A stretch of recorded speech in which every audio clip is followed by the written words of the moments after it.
वाह, क्या आईपीओ है।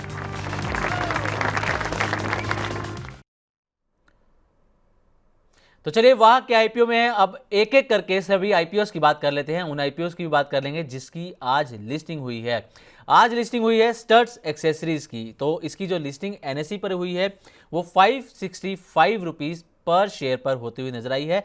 करीब करीब 3.5% डिस्काउंट पर यह लिस्ट होता हुआ नजर आया है। इसमें जैसा कि हम हर बार अपने शो में पिछले कई दिनों से डिस्कस कर रहे हैं कि फ्रेश इशू का इसके अंदर कोई भी हिस्सा नहीं था, पूरी की पूरी रकम ओएफएस के जरिए मौजूदा निवेशकों के पास गई है। तो सर स्टड्स एक्सेसरीज, लोगों ने पैसा तो इसमें लगाया था लेकिन ये तो डिस्काउंट पर लिस्ट होता हुआ नजर आया।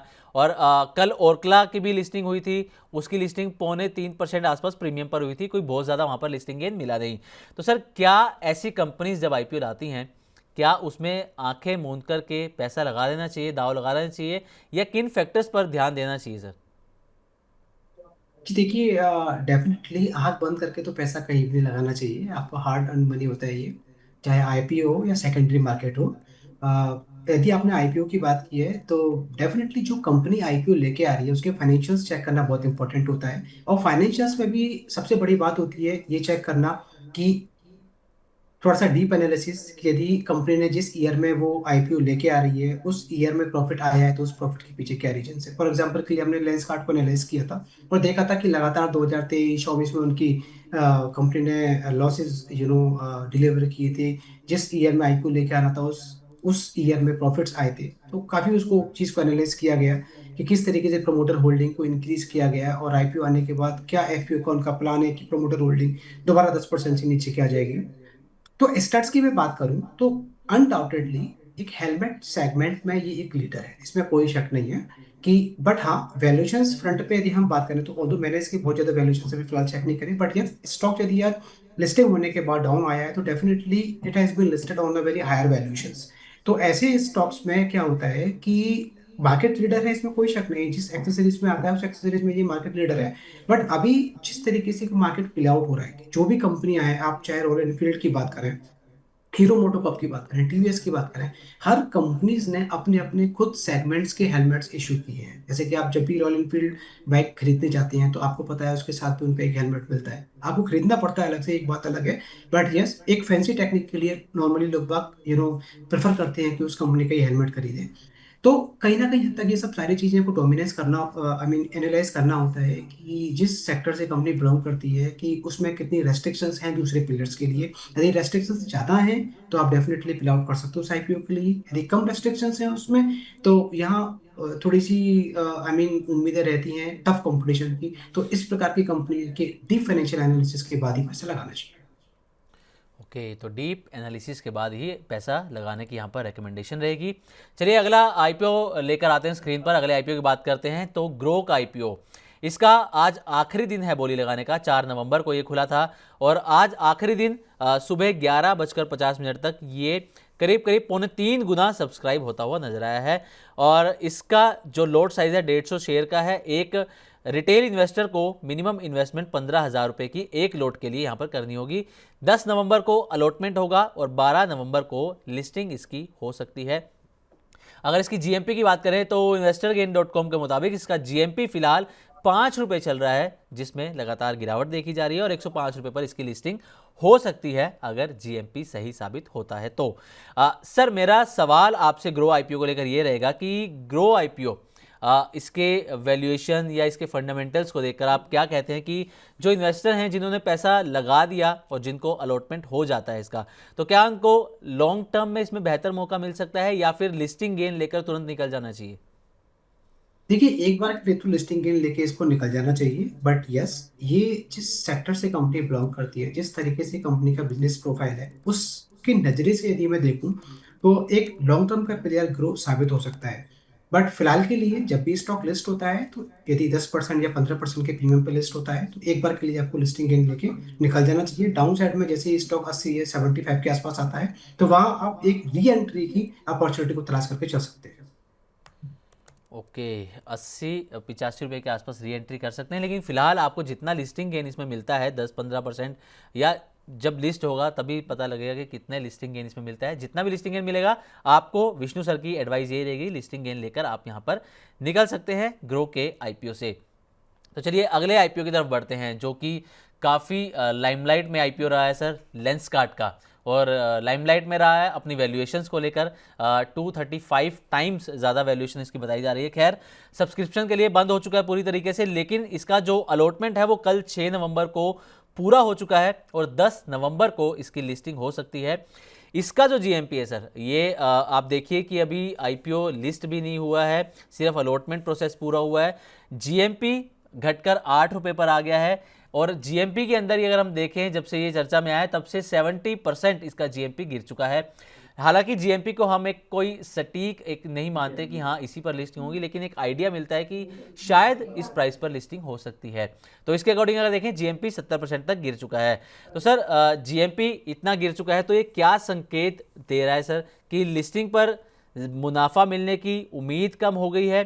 क्या ये ओवर वैल्यूएशन का इशारा तो नहीं है सर, जिसकी बात लगातार होती आ रही है यहाँ पर? तो देखिए सिमरन, ओवर वैल्यूएशन तो इसमें क्वाइट ऑब्वियस थिंग है, ठीक है। ये ओवर वैल्यू आईपीओ था, इसमें कोई शक नहीं है। जिस तरीके से पीयूष बंसल जी ने प्ले आउट की थी पूरी स्टोरी को, आई मीन आईपीओ आने से पहले ये उनका जो होल्डिंग थी कितनी थी, और आईपीओ लाने के लिए किस तरीके से उन्होंने होल्डिंग अपनी इंक्रीज की थी, और पॉसिबिलिटीज ये भी है कि आईपीओ लाने के बाद वो आईपीओ लेके आएंगे, फिर दोबारा अपनी होल्डिंग को बेचेंगे और फिर दोबारा 10% के नीचे उनका स्टेक आएगा। तो जो वो आईपीओ लाने के बाद जो आईपीओ लेके आएंगे ये उम्मीदें हैं, और जिस तरीके से प्रमोटर होल्डिंग फिर दोबारा नीचे आएगी, that will leave a negative impact on the stock prices as far as I concern. तो मुझे लगता है कि लेंसकार्ट का जो आईपीओ है, कीपिंग फिंगर क्रॉस जिन्होंने पैसा लगाया है उनके लिए, कि एक अच्छी प्रीमियम पे लिस्ट हो जाए और वहां से वो अपना मुनाफा वसूल करके घर चले जाएं, तो that will be a very good thing. Else मुझे लग रहा है कि ये शायद हो सकता है कि रेट टू रेट भी ओपन हो सकता है और उसके नीचे भी ओपन हो सकता है। But okay. ये लॉन्ग टर्म का स्टॉक तो फिलहाल मुझे नहीं लगता है कि आप यदि ये सोच रहे हो कि आई मीन ये अपने सेगमेंट में मार्केट लीडर है, इसमें कोई शक नहीं है। मार्केट शेयर इनका काफी ज्यादा है compare to Tata life, but still उनके वैल्यूएशंस रोल प्ले आउट करते हैं और हाईली वैल्यूड स्टॉक है। तो मुझे लगता है कि एक बार के लिए यदि गेन पे आप रहते हैं तो प्रॉफिट बुक करके निकल जाते हैं। ओके, लिस्टिंग गेन मिलता है तो प्रॉफिट बुक करके आपको निकलने की सलाह रहेगी। जैसा कि सर ने बताया कि रेट टू रेट भी लिस्ट हो सकता है या डिस्काउंट पर भी हो सकता है कि लिस्ट हो जाए। तो क्या सर ये जो आईपीओ लेंसकार्ट का, ये सिर्फ ब्रांड नेम पर चल रहा है, पीयूष बंसल के नाम पर चल रहा है, या फिर वाकई अगर इसकी बिजनेस ग्रोथ देखी जाए तो वो अच्छी नजर आ रही है?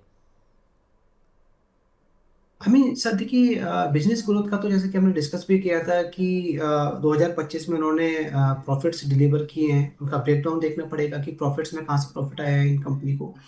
बट आई मीन अब देखिए कि ये जितने भी स्टार्टअप्स हैं, ठीक है, इनके यदि आप एक बार हिस्ट्री को एनालाइज करेंगे तो आप ये देखेंगे कि ये ये आईपीओ लाने के बाद इनके चाहे कोई भी चाहे वो ओला का हो या फिर वो आई मीन एटर्नल, तो चलो काफी पुराने स्टॉक्स हो गए, मामा अर्थ हो, नायका हो, और भी जितने भी काफी सारे जो फैंसी आईपीओ अभी मार्केट में आए थे, कितने हायर वैल्यूएशंस पे, तो उनके पीछे उनके टारगेट्स क्या थे? क्या वो टारगेट्स ये थे कि उनकी जितनी भी डेट रिटर्न जितनी भी कंपनीज थी, 1000 करोड़ या 2000 करोड़ के जिनके ऊपर डेट थे, उनको अपना डेट सेटल करना था या फिर कैपेक्स करना था?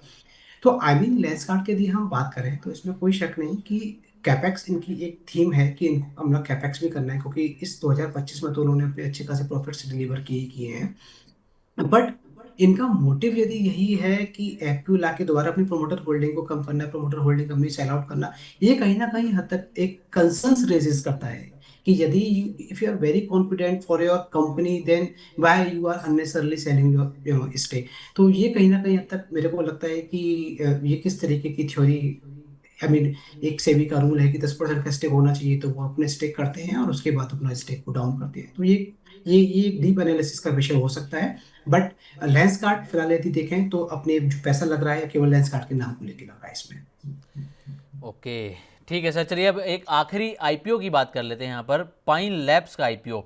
तो ये आज खुल चुका है सब्सक्रिप्शन के लिए। आज यानी कि 7 नवंबर से लेकर 11 नवंबर तक आप इसमें बोली लगा सकते हैं, पैसा लगा सकते हैं।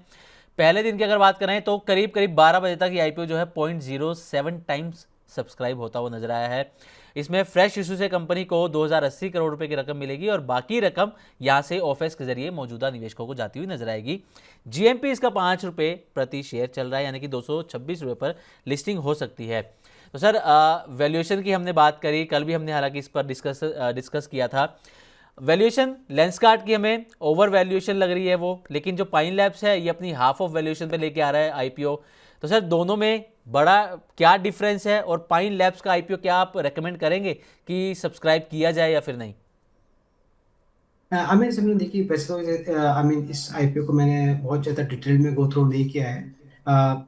जिस तरीके से डिजिटल पेमेंट्स में ये कंपनी बिलोंग करती है और उसके तो मुझे लगता है कि ये आईपीओ भी शायद बहुत सस्टेनेबल आईपीओ तो साबित नहीं रहेगा जिस सेक्टर से बिलोंग करती है। तो आई मीन मेरी तरफ से तो रिकमेंडेशन नहीं रहेगी इसमें कि आप आंख बंद करके पैसा लगा दीजिए। लिस्टिंग गेन यदि किसी को चाहिए और मार्केट ने सपोर्ट किया तो वो एक बार मिल सकता है, बट यस, फिलहाल मेरी तरफ से रिकमेंडेशन नहीं। ओके, तो विष्णु सर की रिकमेंडेशन नहीं रहेगी कि पाइन लैब्स का आईपीओ सब्सक्राइब किया जाए, क्योंकि सस्टेनेबल नहीं लग रहा है ये आईपीओ। चलिए सर, ये तो हमने बात कर ली आईपीओस पर जिनकी आज लिस्टिंग हुई, जो बंद हो चुके हैं, जिनकी लिस्टिंग होने वाली आने वाले कुछ दिनों में, जिनका आखिरी दिन है या फिर जो आज खुले हैं।